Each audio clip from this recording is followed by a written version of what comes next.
Kita nyo? Diba?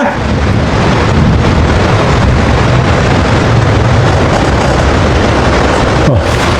Kita nyo? Samantalang kanina pinapakita ko. Napakatigas. Pambihira talaga, oh. May magic na talaga si Sir Biran. Ay, grabe. Nakakatakot ito mga kalingap, no? Nakakatakot itong tao na ito na pumasok dito sa kalingap, no? At naging reactor na po. At dahil kay Kuya Bal ay talagang makikipagpatayan, no? Makikipagpatayan sa Team Wasak, no? Grabe yung mga sinasabi dito mga kalingap, no? Kala natin ay Team Guwapa, pero ngayon ay Team Bayag. Aray ko, shout out dyan kay Dr. Love, ayan, Dr. Wakwak, ayan, magkumanda ka na, kumanda ka na, at babaliin ang leeg mo ni Sir Biran, ayan, no? Pero bago na lahat, mga kalinga, bago natin ipagpatuloy ating reaction dito, mag-shoutout muna tayo sa ating founder, Kuya Bal Santos Matubang, at Edna Vlogs, Kalinga Prab, at sa lahat po ng mga nasa landing pad, ambassador, deputy, mga Kalinga Scouters, biga love shoutout po sa inyong lahat, sa mga OFW po, yung mga nandiyan sa Pilipinas, at syempre sa mga kasamahan ko pong reactor, shoutout po sa inyo. Sa mga hindi pa po nakasubscribe kay Kalingap Maymay, ay pasubscribe na po mga Kalingap, and click the notification bell para po update kayo sa aking mga reaction at live araw-araw mga Kalingap. Ayan o, don't skip ads, at syempre patamsak po mga Kalingap para pasok po kay Lulu YT. Maraming salamat po sa mga bago ko pong subscriber at sa lagi pong nanonood sa aking mga upload, no, reaction. Ayan, maraming pong salamat sa inyong lahat. Hindi ko na po kayo maisa-isa mga Kalingap. At dito nga guys ng mga Kalingap, at ito talaga lap trip to mga Kalingap na nakakatakot na hindi natin alam, no, na ito po ay isa sa mga pumasok na reactor, no, hindi natin alam, pero ang nakaalam po dito nung una ay si Sis Bupil, no, kasi nakita niya siguro sa newsfeed YouTube niya na dumaan itong si Sir Biran, no, at ayun nga ay na-share niya nga po ito, no, at ayun nga, tuloy-tuloy na yung mga sumuporta po dito na mga Kalingap, at talagang pag nag-upload talaga siya ay ayun, may mga views din po talaga, no. Dati po siyang reactor ng mga sa Palitex po mga Kalingap, no, at nakita niya nga po si Kuya Bal na ganun yung ginawa, ayun, nag-reaction po siya about dito sa nangyari kay Kuya Bal at dito sa Team Guwapa mga Kalingap. At ayun nga, no, narinig nyo naman po sa unang intro ng aking reaction na talagang mayroong agimat. Yun, agimat, anting-anting. May anting-anting ata to si may pa-magic pang nalalaman si Sir Biran. Ayan, no, yung leg daw, no, ang magiging yan, katulad ng kutsara, ganyan daw ang magiging mangyayari sa leeg.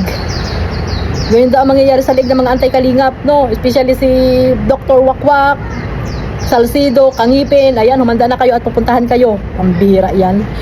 Ito kaya totoo? Totoo kaya mga Kalingap ang mga sinasabi nito sa kanyang live, no? Kasi nga talagang talagang hindi natin alam kung totoo ba itong mga sinasabi niya dito or sabi niya lang. Pero bago natin ipagpatuloy ang ating reaction mga Kalingap, panoorin natin itong mga iba pa niyang sinasabi, no, dito sa kanyang live mga Kalingap. Ayan, sama-sama po nating panoorin ito. Gaya nito. Kita nyo? Diba?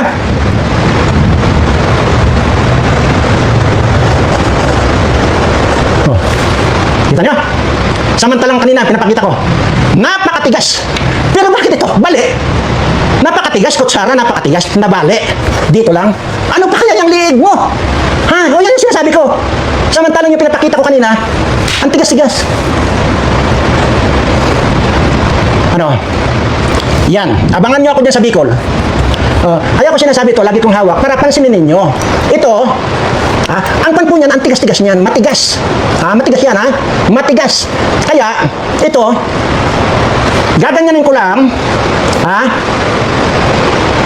nagre-represent yan sa liig mo. Pati dito, sa amo mo. Yan, nagre-represent yan dito sa amo mo. Ngayon, gusto mo makita? Kitang-kita nyo naman na napakatigas yung kutsarang yan. Ganyan ang mangyayari pag pumunta ako sa Bicol. Kapisot, ikaw dadaanan kita sa Batangas na hayop ka, babaliin ko yung liig mo. Ikaw, Bayag, bali yung liig mo. Kaya, pag naglakad kayo, nakatingin na kayo sa langit. At pagsisihin na yung ginawa nyo. At ipakitan mo na rin sa akin, yung amo mo para baliin ko na rin yung liig kung wala siyang may paradang kayamanan niya. Kaya kailangan, bago ako mapunta dyan, ay iparada muna niya yung kayamanan niya at dudublihin ko. Dahil pag pumunta ako dyan, babaliin ko rin ang liig niyan. Kagaya nito. Kita nyo? Diba?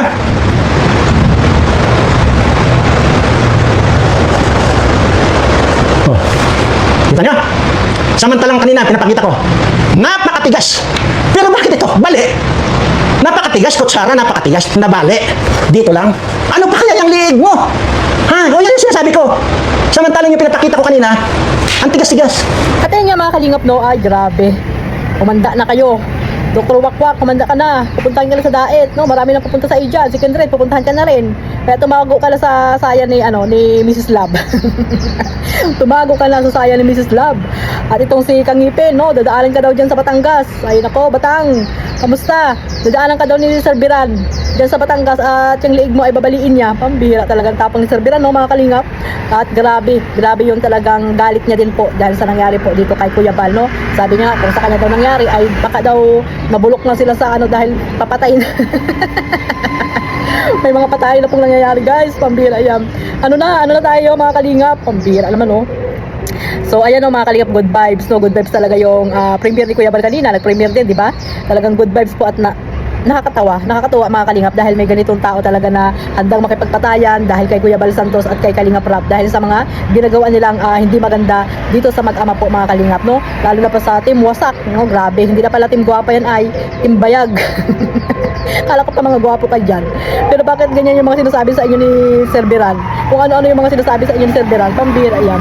So ayan, no, abangan natin mga kalingap kung totoo ba ito ng mga sinasabi ni Sir Biran, no, na talagang pupuntahan niya daw di umano itong sila Dr. Wakwak sa daet at humanda na yung liig ni Doktor ni Doc Wak.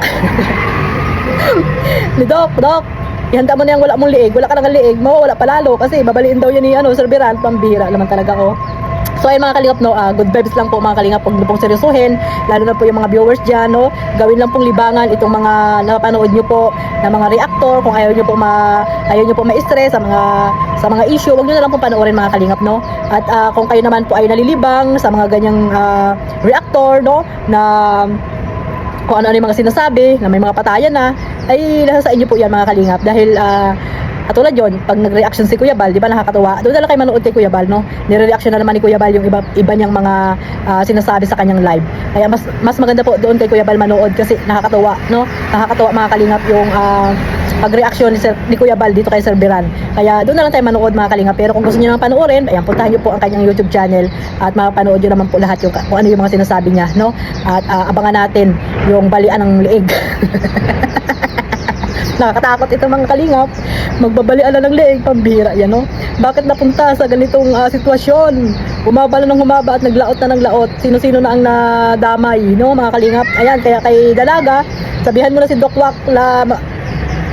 yung kanyang leeg ay lagyan niya na ng semento para yung binalik na semento dyan ni Kuya Bal dyan kay Hansel, sabihin mo kay Doc ipa niya na sa leeg niya. Pag dito ipasiminto niya yung leeg niya para pag pumunta dyan si Biran ay nakahanda na siya, no, para yung leeg niya safe. Hindi mababali ni Sir Biran yung leeg ni leeg ni Dr. Love. Oh, yung siminto diyan na binalik ni Kuya Bal, nasabi niyo ay kinuha ni Kuya Bal na walang paalam. Di ba binalik ni Kuya Bal yung semento, yung isang semento bawasan at ilagay diyan sa mga leeg niyo, baka pati yung si tatay ni Beyonce madamay pa. Lagyan niyo na rin ng semento. Aray ko, para safe yung mga leeg nyo. At abangan nyo ang dating dyan ni Sir Biran. At yung mga leeg nyo daw ay pagbabaliin niya. Pambihira talaga, oh. Ay, naku, nakakatawa mga kalingap, no? Kasi hindi natin alam kung ano ba to, kung nagpapatawa ba siya. Kasi may mga pa magic pa siya dyan. May anting-anting pa ata ito si Sir Biran, no? At alam nyo guys, si Sir Biran po ay taga Mindoro. Pambihira yan, taga Mindoro pa ha, mangyan, no? Kababayan namin nila Sis Bupel, si Bayot na Salcedo, yan, kababayan namin yan. Pero kami naman sa Occidental Mindoro, sila ay Oriental. Kaya yung tatlo, si Bupel, si Salcedo, Bayot, si Sir Biran, yan, magkakaarin sila doon sa Oriental po sila mga kalingap, no? At nakita niyo naman po na pinakita ni Sir Biran yung kanyang malawak na lupain doon sa Mindoro, no? At may CCTV nga pag nagla-live siya, di ba mga kalingap? May CCTV pag nag-live siya po. Kaya siguro may kaya din po itong si Sir Biran mga kalingap dahil hindi naman natin kilala, no? Bigla na lang pumasok dito sa kalingap. Kaya kung totoo man yung mga sinasabi niya, ay paghandaan niyo yan, no? Paghandaan mo yan, Doc. Kailangan yung leeg mo Alay ko. Paganda mo yung leeg mo, Dok. At yung simento dyan, sabi ko nga, ipasiminto mo na yung leeg mo dyan.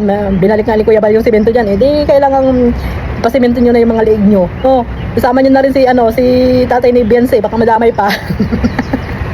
Alay ko. Baka madamay pa sa balian ng leeg.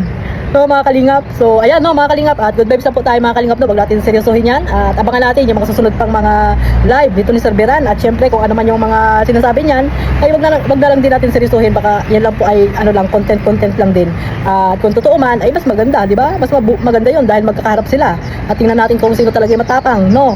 Tingnan natin kung sino yung matapang mga kalingap. So ayan no, yan yung nyo, si Beran no, mga dyan, si Bayot, Salcido, yan ang iyong reaksyonan, balatan mo. Minamaliit bagay yung cellphone mo, pangampas lupa daw yung cellphone mo, papayag ka ba nun? Hoy Salcedo, Joel, papayag ka ba nun yung cellphone mo ay panghampas lupa daw? Pakitaan mo ng iPhone 20, pambira ka naman kung talagang nandiyan ka sa Italy. O alam ko namang mapira ka no Bayot, ikaw nga nagpa-apartment ikaw na nagpa-apartment, di ba? Sa Manila, sana all may apartment. O tinatawanan ka ni Sir Beran, at yung cellphone mo daw ay wag mo ipayabang kasi nga panghampas lupa lang. Ay naku po, nakaka-insulto yan. Jewel, nakaka-insulto yan. Pakitaan mo ng iPhone 20. So ayun na po mga kalingap no, at maraming salamat po sa walang sawang pagsuporta sa aking maliit na YouTube channel Kalingap Maymay. Huwag niyo pong kalimutan suportahan Kuya Bal Santos Matubang, Ate Edna Vlogs, Kalingap Rap, at sa Jomcar po yung mga channel po nila, at syempre si Kalingap Edo, yung mga charity vlogger na gusto niyo po suportahan, at yung mga reactor po. God bless us all, mabuhay pang Team Kalingap. Bye bye.